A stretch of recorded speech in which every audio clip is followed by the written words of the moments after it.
उत्सर्जन तंत्र क्या पढ़ते हैं? उत्सर्जन तंत्र। उत्सर्जन तंत्र आप जानते हैं। उत्सर्जन तंत्र पढ़ने से पहले सबसे पहले जानो उत्सर्जन क्या है। क्या जानना है? उत्सर्जन। क्या जानना है? उत्सर्जन। उत्सर्जन का मतलब क्या होता है? किसी भी आवारा टाइप के व्यक्ति को क्लास से बाहर निकालना उत्सर्जन कहलाता है। क्या समझे हो?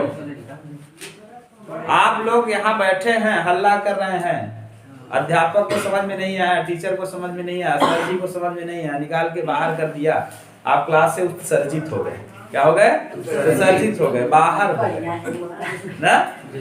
तो अब बताओ, जैसे पढ़ाई में आवारा टाइप के लड़के बाधक होते हैं, लड़के ही आवारा होते हैं, ऐसा कहाँ लिखा हुआ है?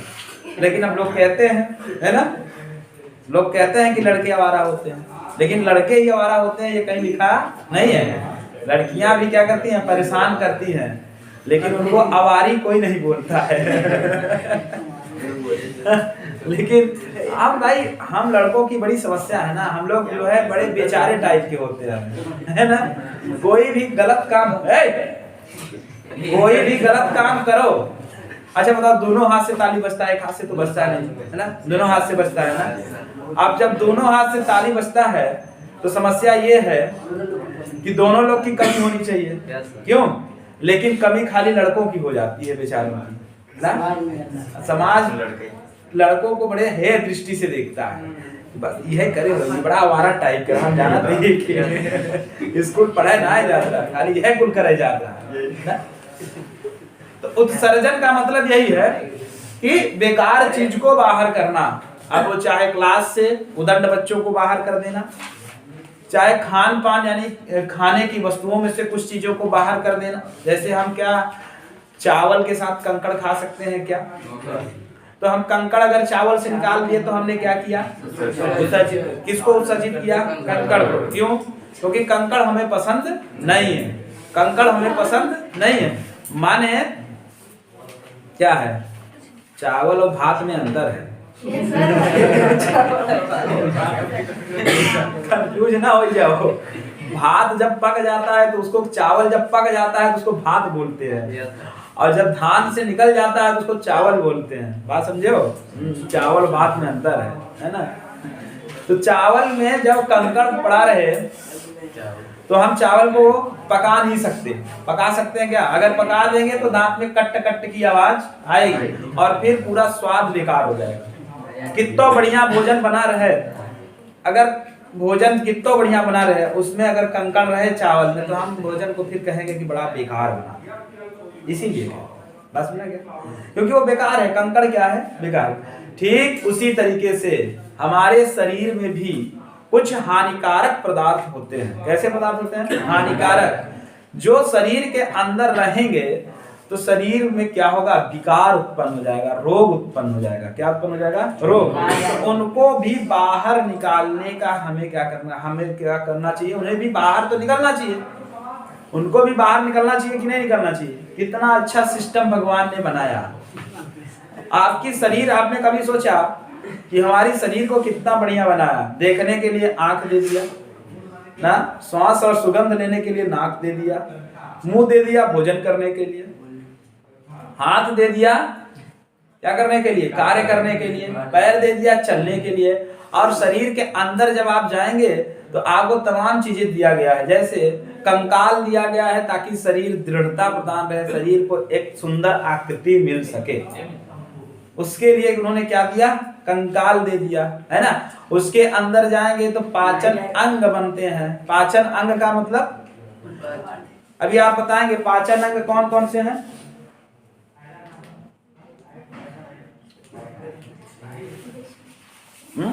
पाचन अंग कौन कौन से हैं? दांत किस में आता है? पाचन में आता है।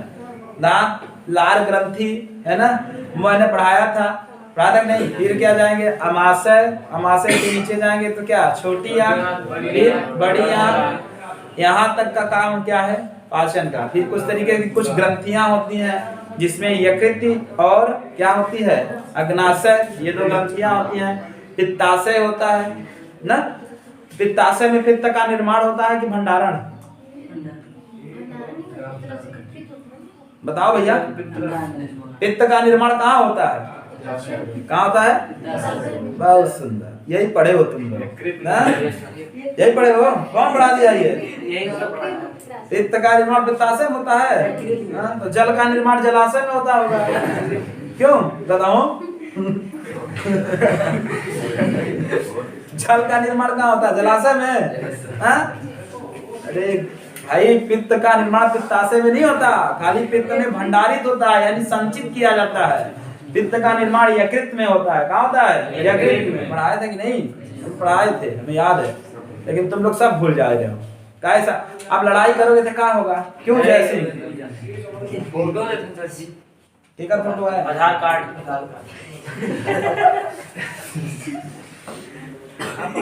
ला दो हमको, किसका फोटो है? अरे मतलब पता नहीं क्या। चलो शांत रहो, इधर देखो। उसी तरीके से जैसे हमने बताया, फिर उन्होंने, भगवान ने अपने सारे सिस्टम बना के दिए, तो उनको लगा कि मानव है, कुछ न कुछ उल्टा सीधा खाएगा। क्या करेगा? खाएगा। और खाएगा तो भाई हम जटिल पदार्थ को ग्रहण करते हैं। जैसे अगर चावल में कार्बोहाइड्रेट पाया जाता है, हम डायरेक्ट जानते हैं। अब अगर हम चावल न खा के डायरेक्ट कार्बोहाइड्रेट ले लें तो क्या हमको निकालने की आवश्यकता पड़ेगी? क्या उत्सर्जन करने की आवश्यकता पड़ेगी क्या किसी चीज को? ना, डायरेक्ट कार्बोहाइड्रेट लिया, खटाक से गया अंदर। क्यों? हम प्रोटीन अगर डायरेक्ट ले लें तो फिर किस चीज की हमें आवश्यकता पड़ेगी क्या उत्सर्जन करने की? नहीं पड़ेगी ना। जो जो हमें मुख्य चीज चाहिए, वसा, प्रोटीन, विटामिन, इन सबको अगर हम डायरेक्ट ले लें, खा के ना लें, तो फिर उत्सर्जन की कोई आवश्यकता नहीं पड़ेगी। तब कोई आवश्यकता पड़ेगी क्या उत्सर्जन की? नहीं पड़ेगी। लेकिन ईश्वर ने कहा कि ये इंसान है, ये कुछ भी खा सकता है, इसको घास फूस खाने के लिए मैंने कहा था, ये मांस खा रहा है। क्या खाने के लिए कहा गया था? घास फूस। लेकिन खा क्या रहा है? मांस। कभी शेर को तुमने घास फूस खाते हुए देखा? नहीं देखा ना? तो देखा होगा कभी तुमने गाय को मांस खाते हुए देखा है क्या? नहीं देखा ना। तो जितने प्राणी हैं, जो शाकाहारी हैं वो खाली साग सब्जी खाते हैं, जो मांसाहारी हैं वो खाली मांस खाते हैं, लेकिन एक भक्षाहारी है। अब भक्षाहारी कौन है? मानव, जो सब कुछ खा लेता है। मैंने एक सर्वाहारी तो मान लो कुछ सिस्टम सही है, लेकिन एक और कैटेगरी मैंने बांट दी, भक्षाहारी। भक्षाहारी क्या करता है? सब कुछ खा लेता है। अब बताओ, कीड़ा, बिच्छू, मुर्गा, मुर्गी, सब मानव तक को सब खा जाते हैं। मानव तक को खा जाते हैं। अब आप सोचो, ये सिस्टम सही है ना? ठीक है। तो उत्सर्जन का क्या मतलब है? अपने शरीर में उपस्थित अपशिष्ट पदार्थ को शरीर से बाहर निकालने की क्रिया को क्या कहते हैं? क्या कहते हैं? उत्सर्जन। बात समझ आ गया? और उत्सर्जन तंत्र का क्या मतलब है? शरीर से खाली एक ही अंग बाहर नहीं निकालेगा। मैंने बताया था आपको, कोशिकाओं का समान कोशिकाओं के समूह को उत्तक कहते हैं, और समान उत्तकों के समूह को अंग कहते हैं, और कई अंग मिलकर के क्या बनाते हैं? अंग तंत्र। क्या बनाते हैं? अंग तंत्र। जैसे यहाँ लिखा गया है उत्सर्जन तंत्र। क्या लिखा गया है? उत्सर्जन तंत्र। तो उत्सर्जन तंत्र में कौन कौन से अंग आते हैं? तो उसमें आता है आपका फेफड़ा। क्या आता है? फेफड़ा। और क्या आता है? आंत, यकृत, त्वचा और वृक्क। क्या क्या आता है? फेफड़ा, आंत, यकृत, त्वचा और वृक्क। वृक्क क्या क्या? बोलो मुंह से।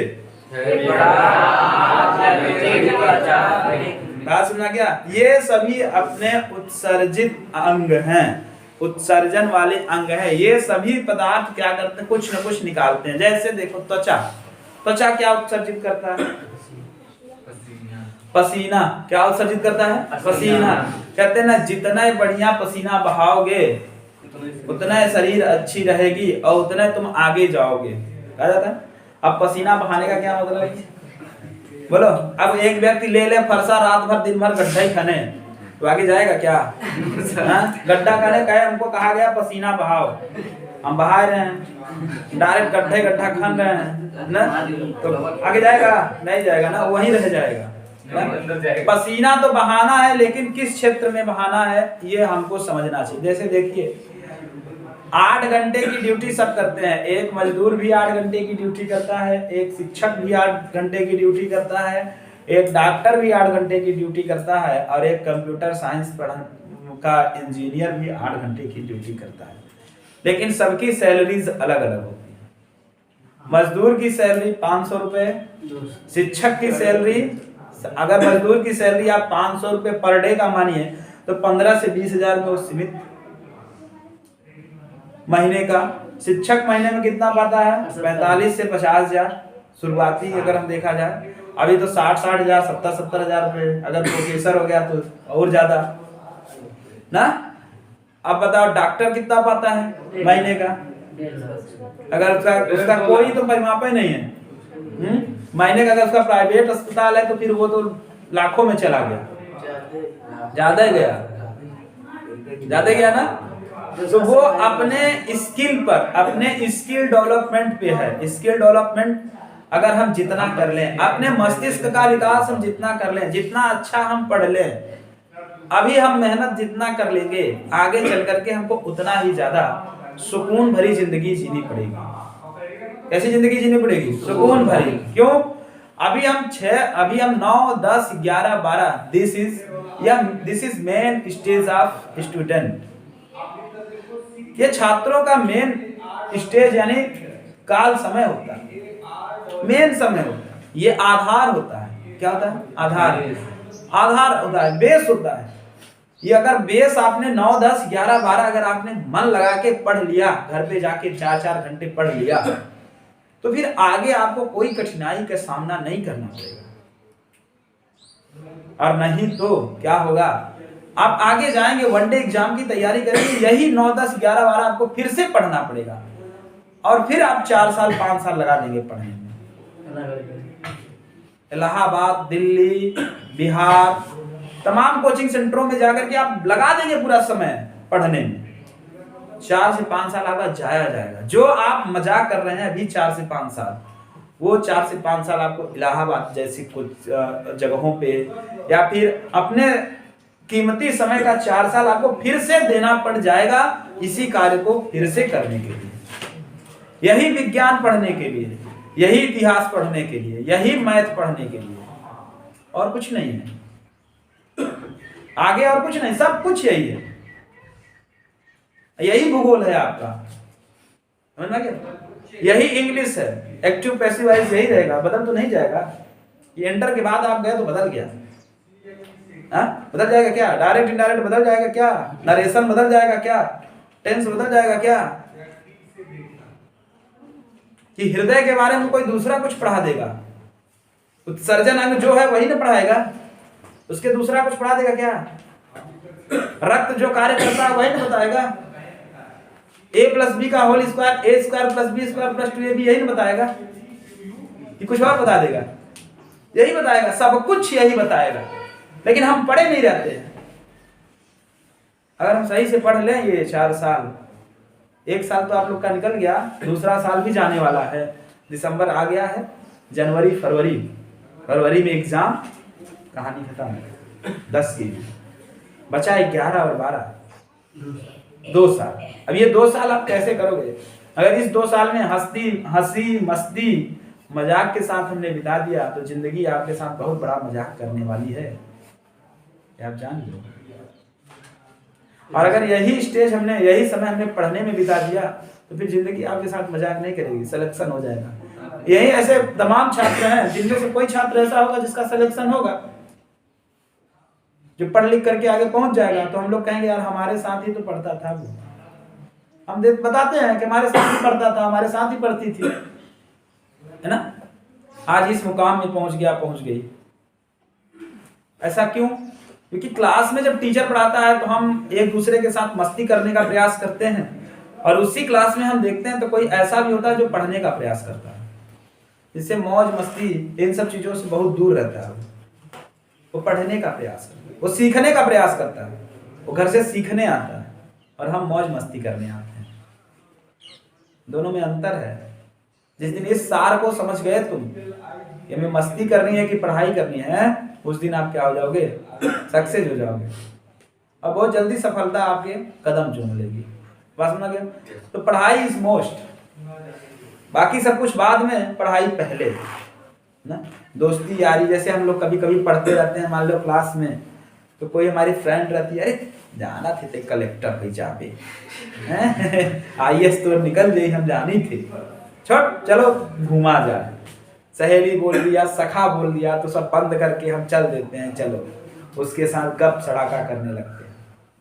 ऐसा करते हैं। टीचर नहीं रहते क्लास में, हल्ला करते हैं, ऐसा करते हैं।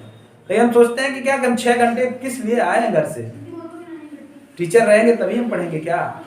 हम अपने से नहीं पढ़ सकते? जो हमें पढ़ाया गया है हमसे दोहरा नहीं सकते? क्यों?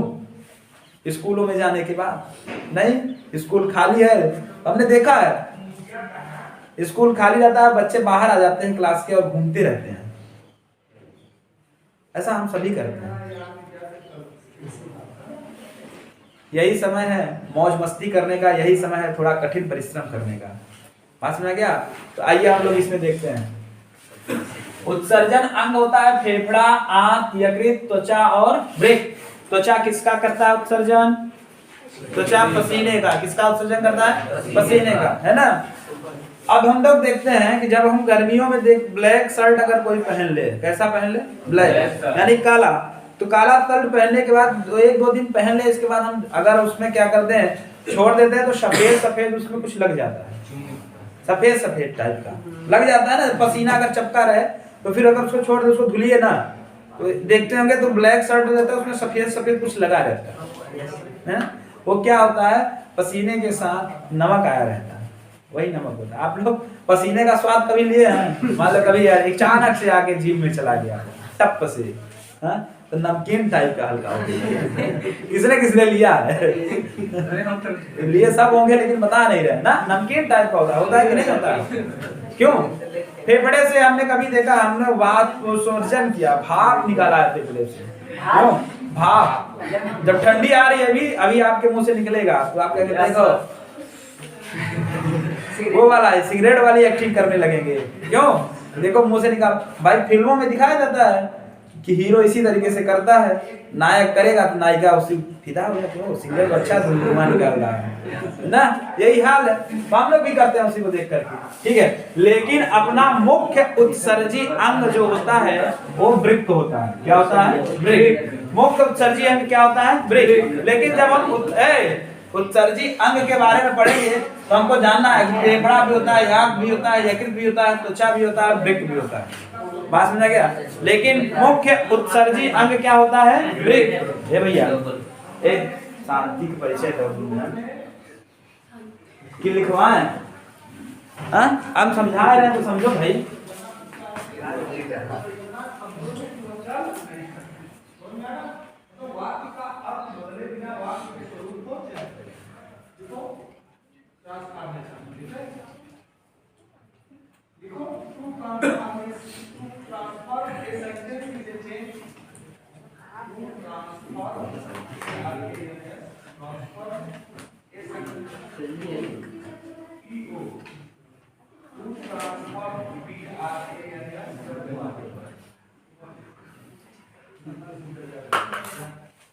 आप लोग 3 लोग शांति से रहिए, नहीं तो तीनों लोग को हम भगा देंगे, ठीक है।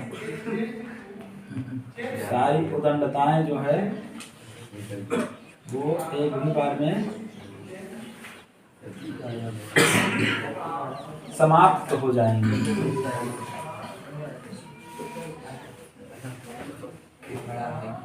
बड़ा है नो सर, विसर्जन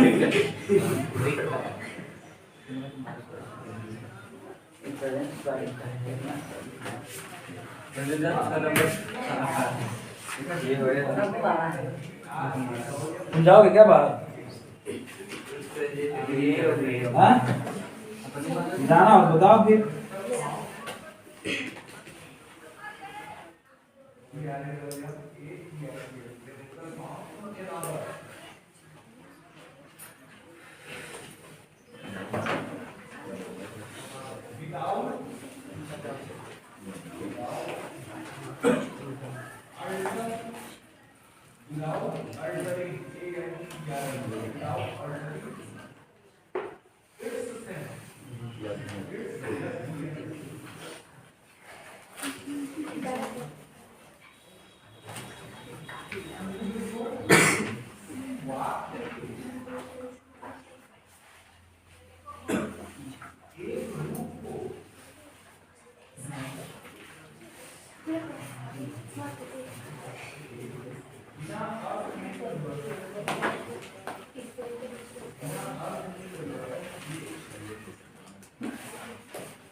बना लो इसको, सही बना है।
बन गया।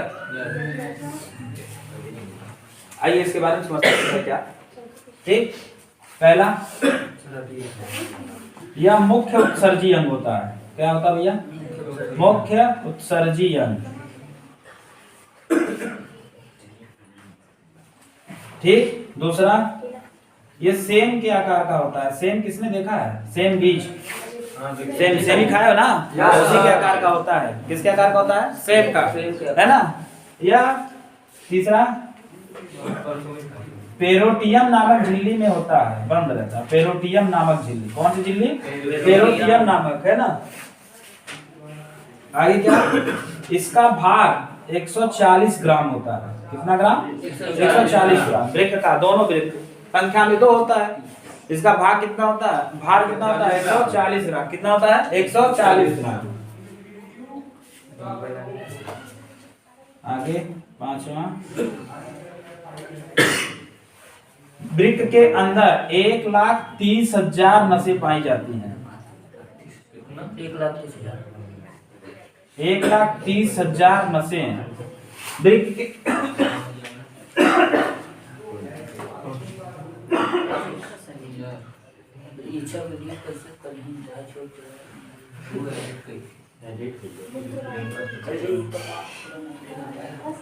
हम लोग फोटो खींच दिखाई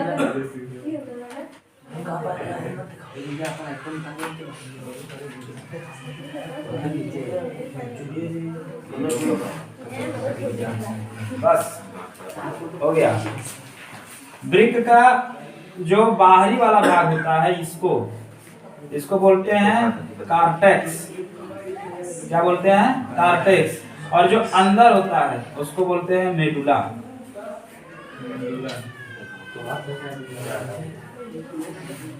बात समझा क्या? वृक्क की इकाई को नेफ्रॉन बोलते हैं। क्या बोलते हैं? नेफ्रॉन। समझा क्या? इतना लिख लो।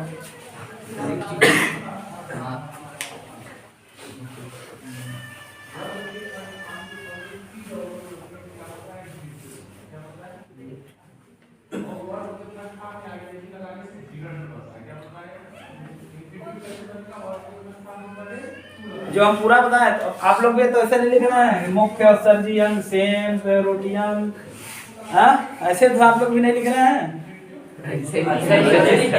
बहुत सुंदर। ऐसे पहला पॉइंट लिखना था, यह मुख्य उत्सर्जी अंग होता है, इसकी संरचना पेन के बीच के आकार की होती है। तीसरा लिखना था, यह पेरोटियम नामक झिल्ली में बंद रहता है। बताना, इसका भार 140 ग्राम होता है, इसमें 1,30,000 नसें पाई जाती हैं। वृक्क के इकाई को नेफ्रॉन कहते हैं। आप भूल जाओगे ऐसे लिखोगे तो, अगर आप ऐसे लिखे तो भूल गए। बाहरी भाग को कॉर्टेक्स कहते हैं, अंदरी भाग को मेडुला कहते हैं। शरीर नेफ्रॉन क्या होता है? वृक्क की इकाई नेफ्रॉन कहलाता है।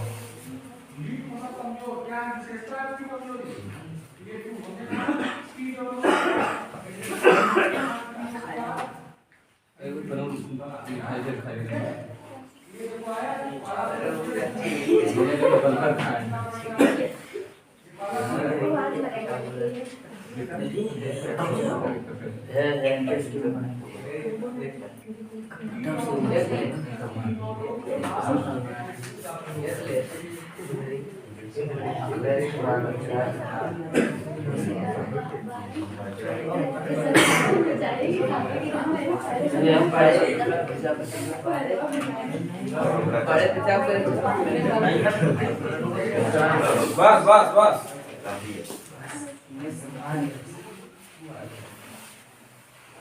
चलो आगे देखते हैं। नेफ्रॉन जो होता है उसमें आगे ऐसे प्याले नुमा संरचना होती है, ठीक, वृक्क के अंदर ये इस तरीके से प्याले नुमा एक संरचना पाई जाती है। ऐसे प्याले या कटोरी नुमा जो आप देख रहे हो अपनी किताबों में, ये वाला लाओ किताब, ये है, ये इधर जो लिखा ये बड़ा वाला, ये इसको क्या कहते हैं? हाँ यही पा गए। पृष्ठ संख्या किसमें है? 182 123 जो किताब, हाँ यही है ना। कंप्लीट कोर्स में कितने में है? 125। ठीक, इसको क्या बोलते हैं? ये जो प्याले नुमा संरचना होती है इसको बोलते हैं वोमेन संपुट। वोमेन संपुट क्या बोलते हैं इसको? वोमेन संपुट। होता क्या है, अपने जो क्या छोटी आंत के बाद जो बड़ी आंत आती है वहां हम जानते हैं अवशोषण होता है। वहां क्या होता है भैया? अवशोषण पदार्थों का, जो मुख्य पदार्थ होते हैं अवशोषित कर लिए जाते हैं। उसके बाद ये डायरेक्ट भेज दिए जाते हैं कहाँ? वृक्क में। कहाँ भेज दिए जाते हैं? वृक्क में। अब वृक्क में आने के बाद ये जो वोमेन संपुट है ये कुछ पदार्थों का क्या करता है? अवशोषण करता है। क्या करता है? अवशोषण। जैसे छन्नी लगा के हम लोग छानते हैं, चाय को हम छन्नी से छानते हैं कि नहीं छानते? तो छन्नी में जब चाय छानते हैं तो क्या होता है? चाय बाहर हो जाता है और जो मटेरियल बचा रहता है वो क्या चला जाता है? अंदर, और फिर हम उसको पीते हैं। तो ठीक उसी तरीके से ये देखता है वोमेन संपुट रक्त को कि रक्त में क्या करते हैं, कुछ चीजें बची है कि नहीं। जो भी अच्छी चीजें बची होती हैं, जो काम की चीजें होती हैं, उसको क्या कर लेता है? अवशोषित करता है। क्या करता है भैया? अवशोषित कर लेता है। बात ना क्या? अवशोषित कर लेता है। बाकी जो बेकार चीजें होती हैं उनको भी वो क्या कर देता है? अंदर भेज देता है। बात ना क्या? वोमेन संपुट का काम होता है। ठीक, इसके बाद वृक्क में नेफ्रॉन में यही क्रिया होती है और कुछ नहीं होता। और वृक्क में क्या बनता है? मूत्र का निर्माण होता है, जिसमें 95 से 98% तक जल होता है और 2% यूरिया होता है। बात समझा गया? 2% यूरिया होती है और 95 से 98% क्या होता है? जल होता है। बात समझा गया? यही है। और उस जल को हम क्या, मूत्र को क्या करते हैं? वृक्क, यही नेफ्रोसिस सब छान देता है, वृक्क वो बन जाता है। और मूत्र बनने के बाद फिर मूत्रवाहिनी से कहाँ चला जाता है? मूत्राशय में। मूत्राशय से फिर हम मूत्र मार्ग के द्वारा उसको हम बाहर निकाल देते हैं। बात समझा गया? मूत्र मार्ग के द्वारा हम बाहर निकाल लेते हैं। ये संपूर्ण क्रिया को हम क्या कहते हैं? उत्सर्जन। क्या कहते हैं? उत्सर्जन। और इसमें जो भाग लेते हैं उसको हम कहते हैं उत्सर्जित अंग, और इन अंगों के समूह को हम क्या बोलते हैं? उत्सर्जन तंत्र। बात समझा गया?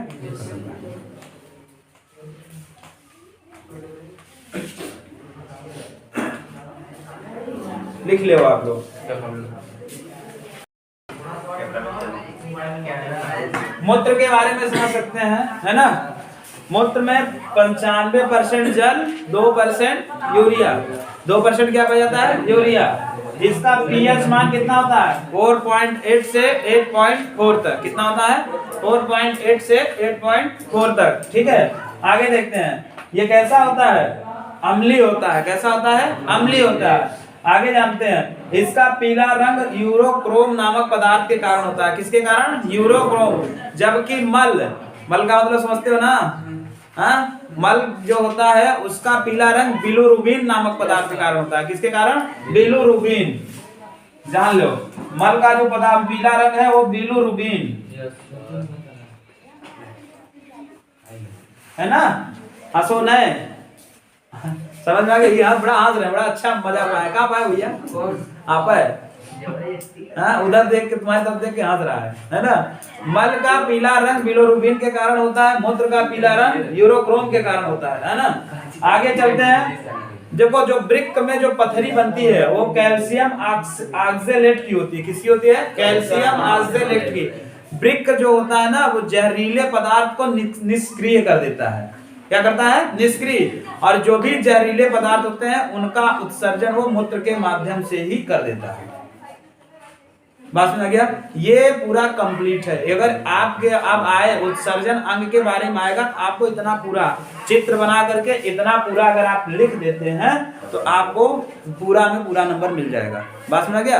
ये आपका पूरा कंप्लीट हो गया। ठीक है, लिख ले उसको। लिख लिए? अब आगे बंद कर दो। आगे क्या पढ़ा जाए? उदाहरण देना। आगे कौन सा टॉपिक पढ़ाया था? ये खत्म हो गया?